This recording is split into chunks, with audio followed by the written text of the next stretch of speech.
What is a star? What is a star? Hey, couple of episodes ago, you told me about a story. Really interesting story about down south. When you went down south, well, you were working at the time, right? Yeah, so we were working down south at the new airport, and after work, we're chilling out a bit down at the resort. Just before bed, we decided, okay, let's go for a walk down to the beach. And by we, I wasn't there, but you were with your workmates, right? Two workmates, yeah. Mm-hmm. So we walked down to the beach and chilling out, and then we look up in the sky, and we see this satellite. It's a star. Like, we know sort of a satellite, the star sort of moving across the sky. And, we sort of thought nothing of it. Okay, yeah, there's a nice satellite moving across the sky. Just chatting and chatting. Then all of a sudden there's another satellite. Oh, that's odd. There's another one. Wait a minute. There's another one. Huh? And that's what we started taking. Then there's another one. Then there's another one. And then there's another one. Now we're like, what the like, my mates were freaking out. Like, what the fuck is this? And I'm looking up, and part of me is sort of instantly, I knew what it was. I knew what it was because it's something that I've been following very closely, and I love it. Is Starlink? Is Elon Musk's SpaceX Starlink satellite internet network? Mm-hmm. It's amazing, by the way, how many times I've brought this subject up, and a lot of people don't really seem to know it. And not that I'm blaming them, but it hasn't, in my opinion, it hasn't really had a lot of airtime.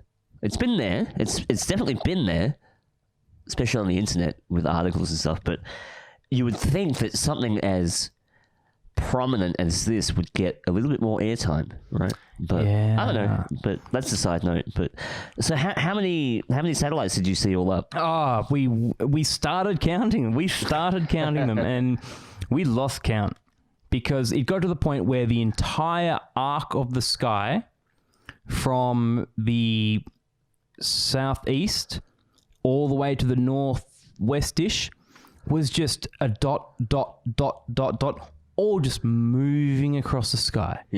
And it was surreal. It was surreal. And for people can actually look up some footage of Starlink. Now, you mentioned that at the time, this was around the time that it was around the time of the first launch, right? But it wasn't as the satellites weren't as clumped together. Yeah. So this was in November last year, and I'll bring this video up here. So this one here shows someone's filming the trail of stars. We didn't see it like that. I feel like this is from when it was first launched, when they were first really clustered together and they were still spacing out. When we saw them, they were a bit more spaced out. But you see sort of a couple sort of that are a bit off, because remember, they launched in the first launch 60 satellites. And this was back in about May 2019. Mm-hmm. And then around about November, they launched another 60 satellites. To this current date, there's about 300 satellites. So they've done 3 launches, I believe. Yep. That's about this was more like the frequency that you saw. That's right? what we saw. We saw it spaced out like that, and it was just bizarre. It was just surreal. It was amazing. The people that you were around, they didn't really know about it, right? They didn't know what it was. They were convinced it was UFOs. They were convinced it was something just through. And I tried to explain to them, this is what it is, but then also, okay, they're not that sort of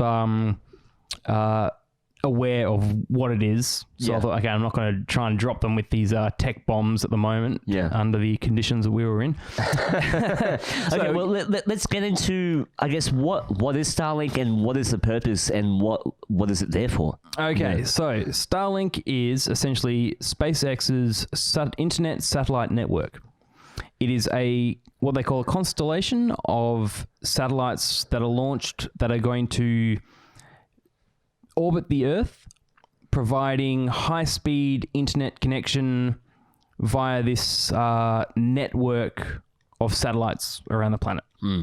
And we have brought this up We've a couple of times. I Right? try to bring it up all the time because I love it. I fucking love it. Yeah. The purpose of it, I guess, is to provide internet to areas of the world where they don't have infrastructure for internet. They want to provide internet to the entire world, to the entire globe, and they want to provide this high-speed internet. It's been proven that Starlink will provide super fast internet. It'll be really fast. One of the selling points, which I love, is it's going to make the stock exchange much quicker. It's going to add an extra 30 milliseconds on the stock exchange between London and New York.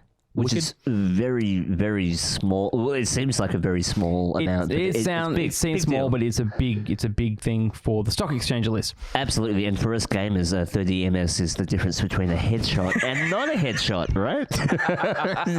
It's true. Damn that Aussie ping. Yeah, I know. Yeah. So, and then at the same time, providing super fast internet connection for the globe, the entire globe. We're not just talking bits around the planet or, America or a bit of thing. In the entire globe. The entire fucking planet, including the fucking Atlantic and Indian Ocean. Yeah. Anywhere that there is a receiver. So these receivers that they're supposedly need to design, they reckon about the size of a pizza box. And all they need is a direct line of sight to the sky. Mm-hmm. So I guess... What some people ask is how, if they are moving satellites, how do they maintain a consistent connection? And it's actually spread out, right? Yeah, so it's... As each satellite passes, it will, one will tether to the point, and then as it moves on, another one will take over, right? Yes, yeah. So all the satellites, so this image here, this is just off Starlink.com. Wow, it's like a web. It is a web, like a mesh, a net around the planet. And... each satellite actually connects to the other satellite. So when it's in position of a receiver, when that satellite starts to move out of position, the link goes to the next satellite that's coming within that orbit, that trajectory. So the link is constantly there. It's like you can never lose connection. And you'll always maintain this super fast connection no matter where you are, because the entire planet is going to be encompassed with this net of satellites. So it's fucking amazing. It is. Part of me just looks at it and go, this is fucking amazing. If you're a tech junkie, if you want your high speed internet, this is it. This is fucking. It just amazes me because people that I know that are really into tech, like, this shit blew over their heads. I don't know why it's so such a prominent thing isn't on the lips of everyone that we're talking to at the moment. Yeah. It's insane. Yeah. So, as I said, as of what are we in February 2020?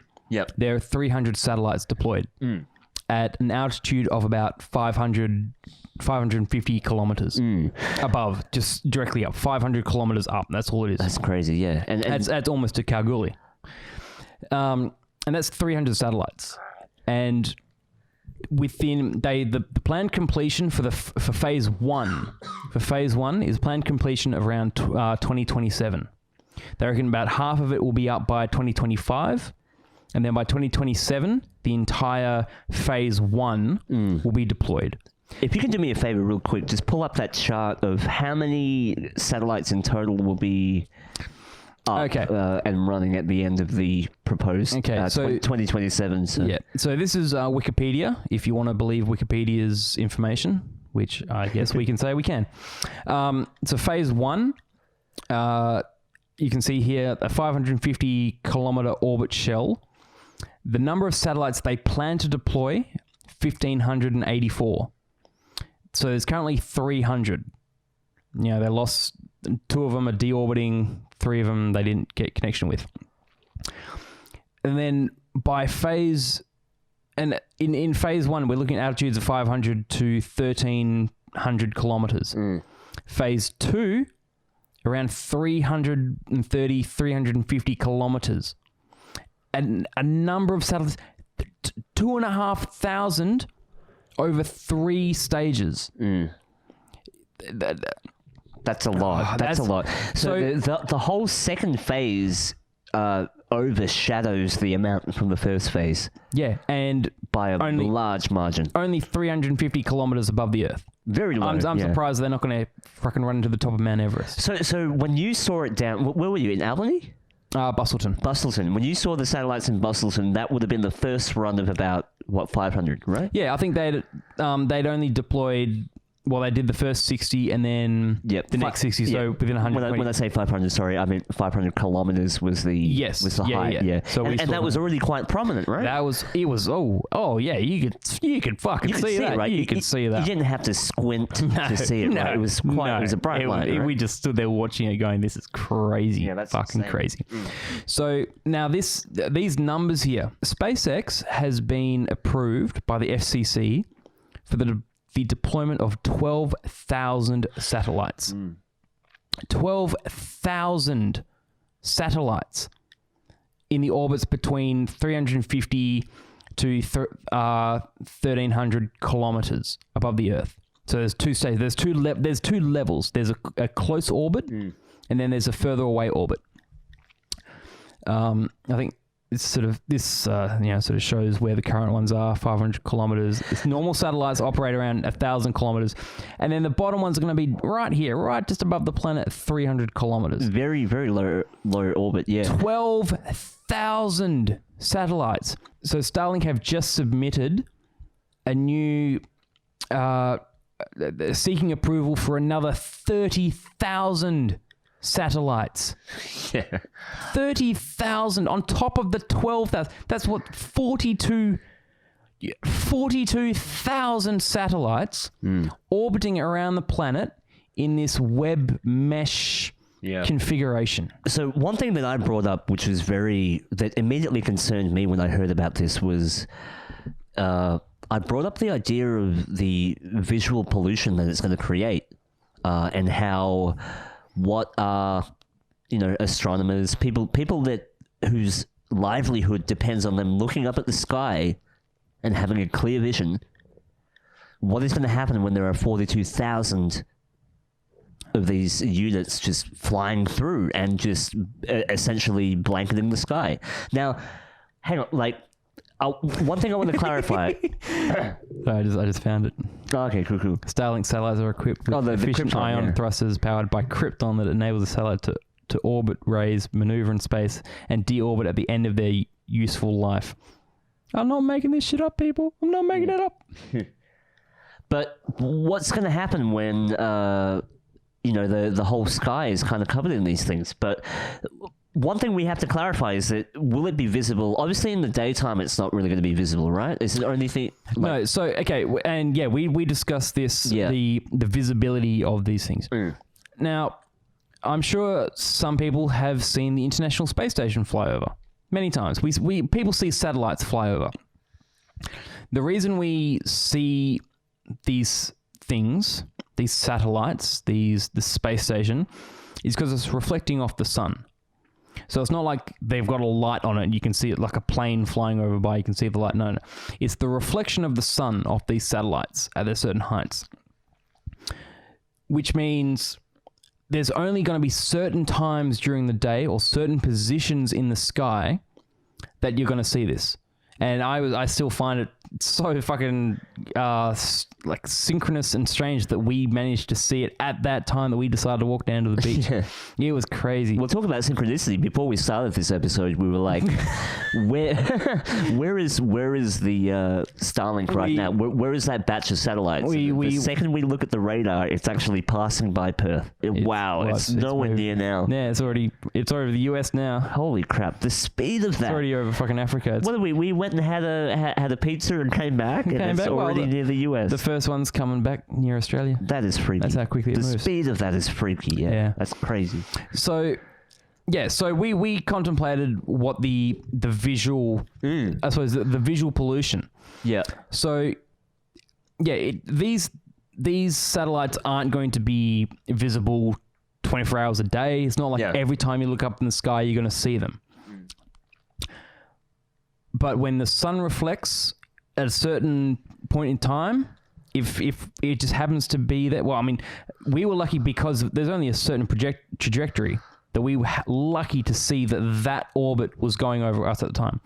But when it's fully fledged in the next 7 years, it's going to be a set grid above the planet. Yeah. And so if the sun's reflecting, you're going to see this grid, like a grid mesh moving across the Earth.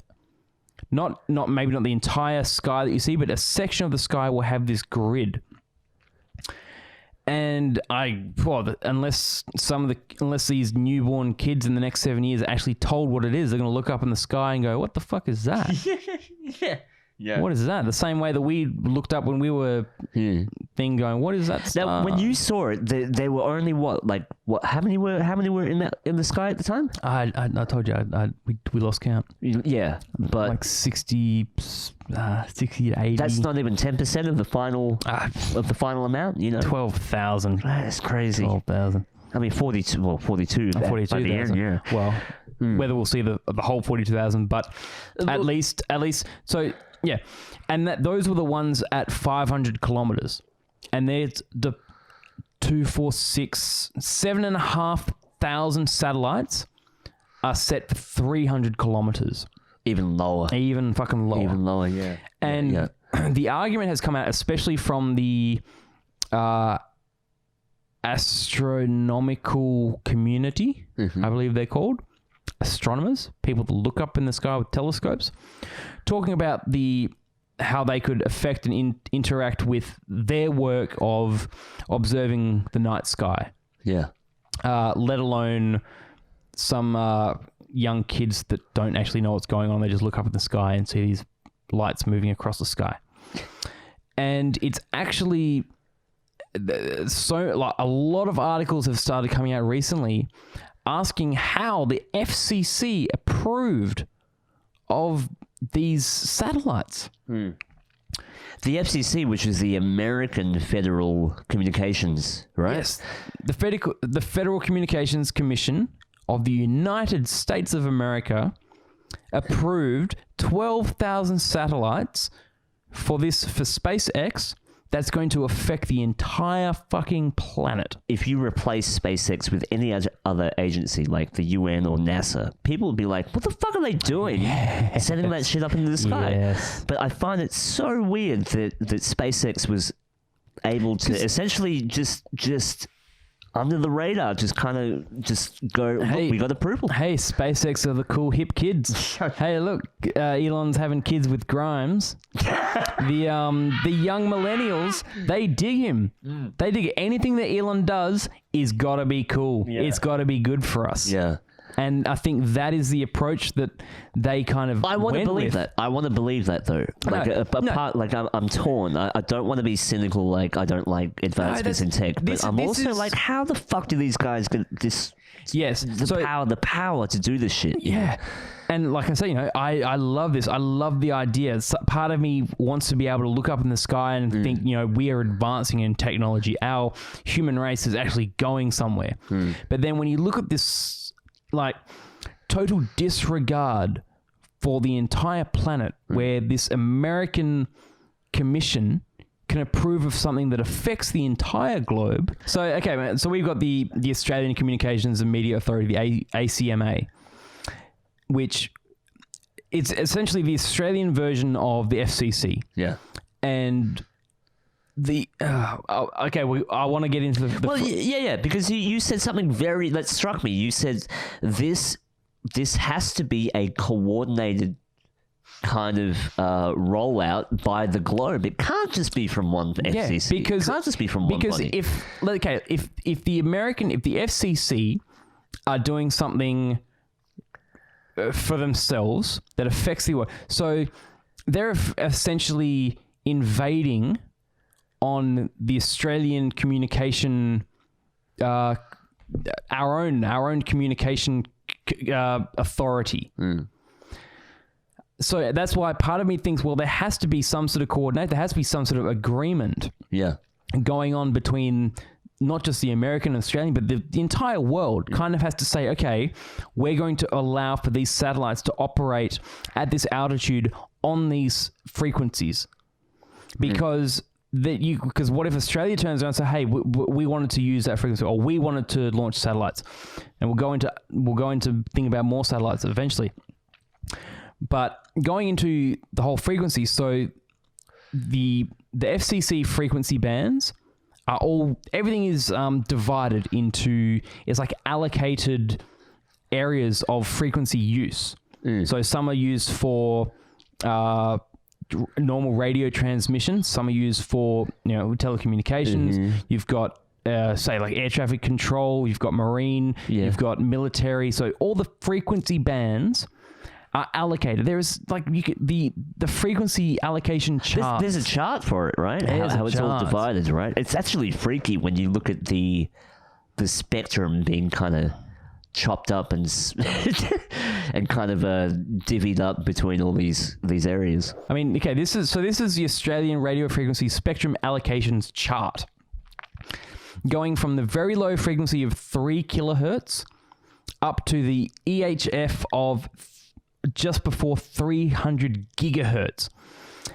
All of the frequency bands have been divided up and allocated. So now this is the United States frequency allocation radio spectrum. They are basically the same thing. They're all divided into the same stuff, aeronautical, mobile, amateur. It is the same thing. The exact same thing. So how does the United States...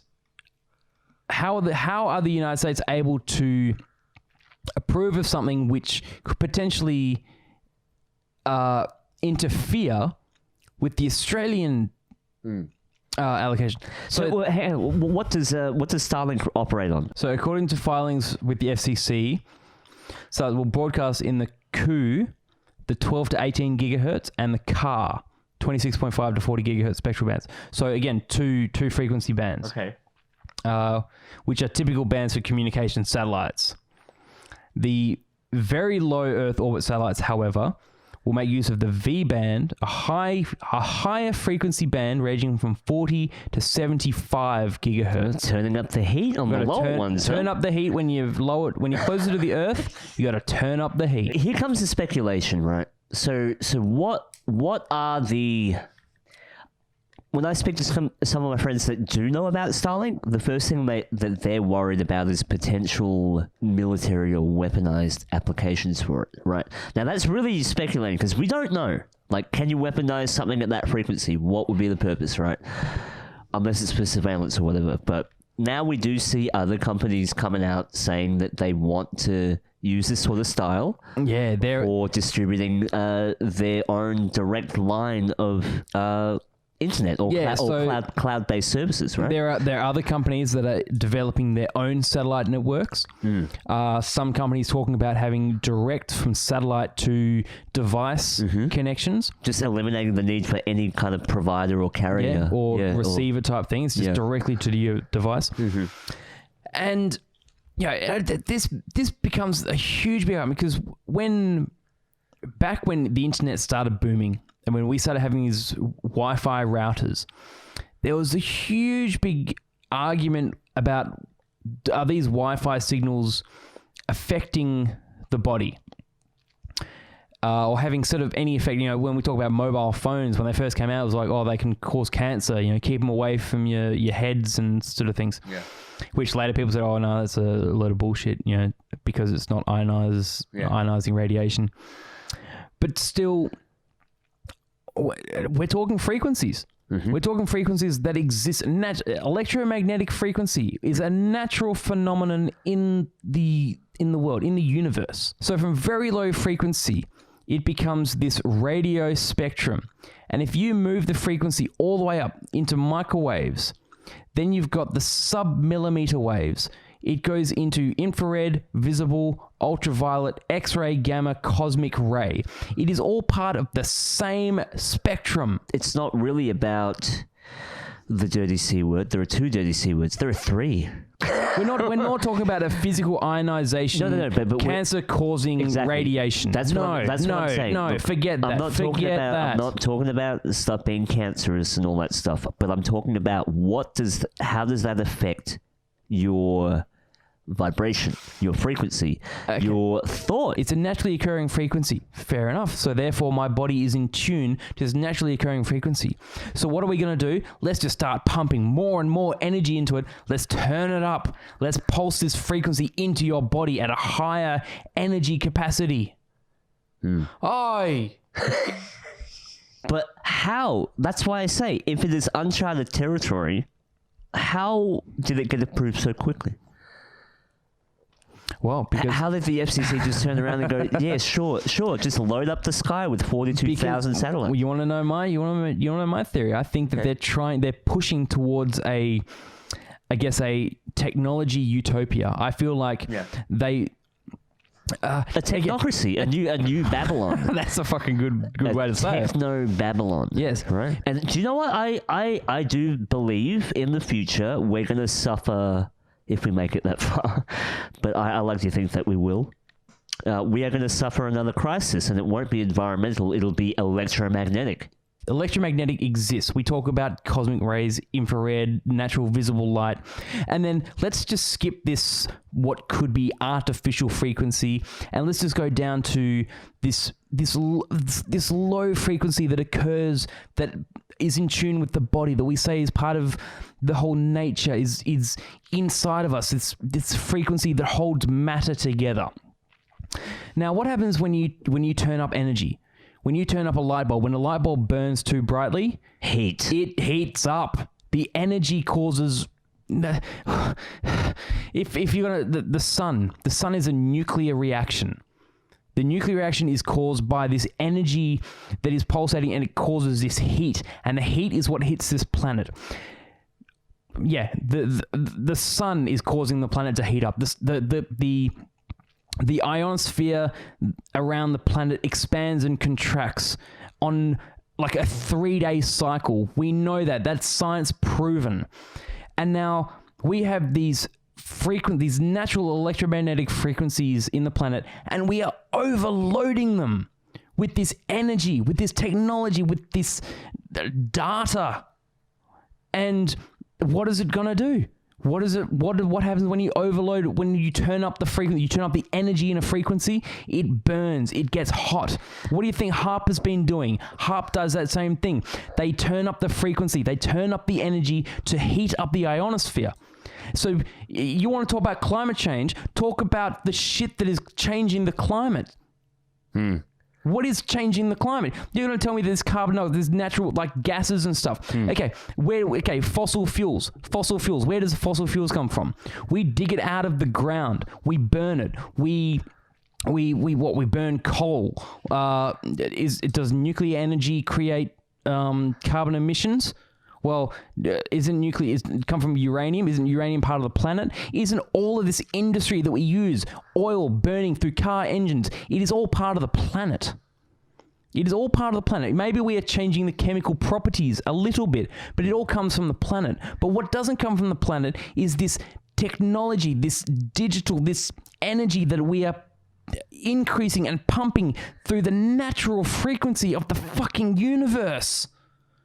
But no, it's climate change, and therefore we need a global climate tax. And we need to pay more money to the people that are actually causing problems. Because throwing money at shit's really going to stop the climate from changing. Yeah. But it's do you know what? It fucking just hit me when you proposed that. What if a large majority... No, hang on. Let me rephrase that before all the climatists lynch me. But what if the unaccounted thing is our digital footprint? Is that adding to heat? This apartment, how hot is it in it's this? Fucking how hot. hot is it in this apartment right now? Do you know why? Because we got electronic shit. No. Okay, Daryl, we have 1, 2, 3, 4, 5, 6, 7, 8, 9 smart lights, 9 screens, 9 TV screens going right now. We have a computer under the table. We have recording equipment there. We have all of this stuff that is generating heat and electricity, but it's climate change. It's because out there in the world is climate change. Because what? Because I own a car. Do you know what? Do you know what? Do you know what the irony is? This heat, this temperature, this ambient temperature that we're feeling now, caused by these electronic devices, right? accumulatively add it all up, they are creating more change than this right here. Do you know what I mean? Yeah. All of this heat. So you're telling me that because a bunch of us are driving cars and shit, and you're not taking into account the energy that we're putting out through electromagnetic frequencies, you think that's not affecting the climate? Okay. Now, because I know people right now are unsubscribing. They're ripping into it. But okay.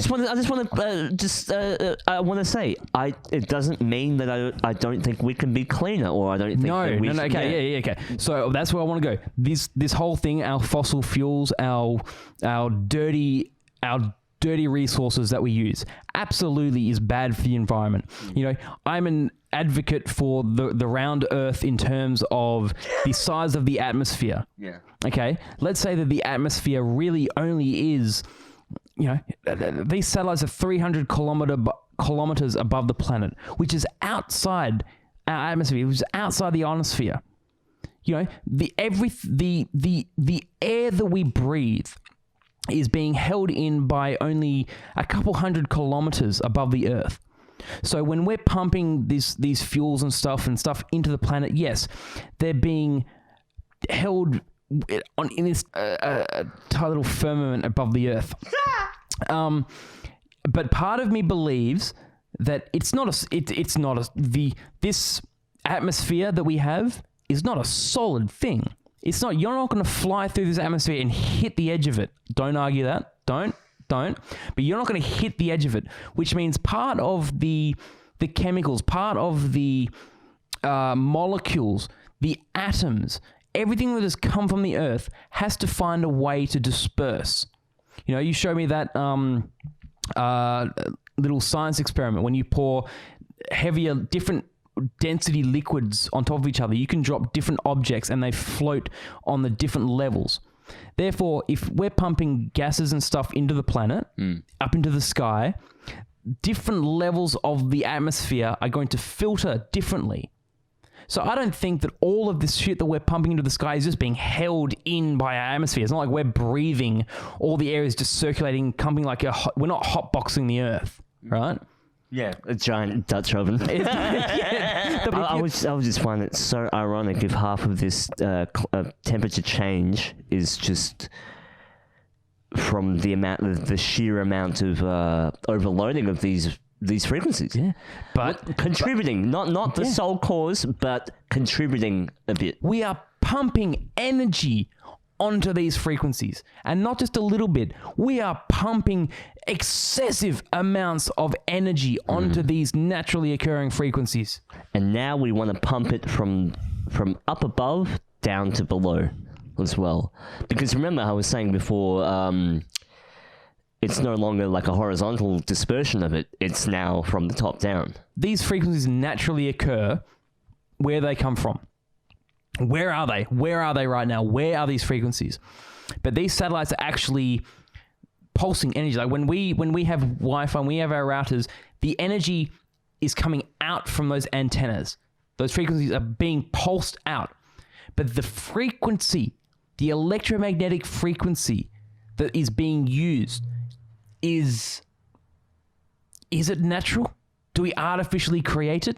We are fucking with a natural order of the planet. And we are blaming consumers because they drive a car.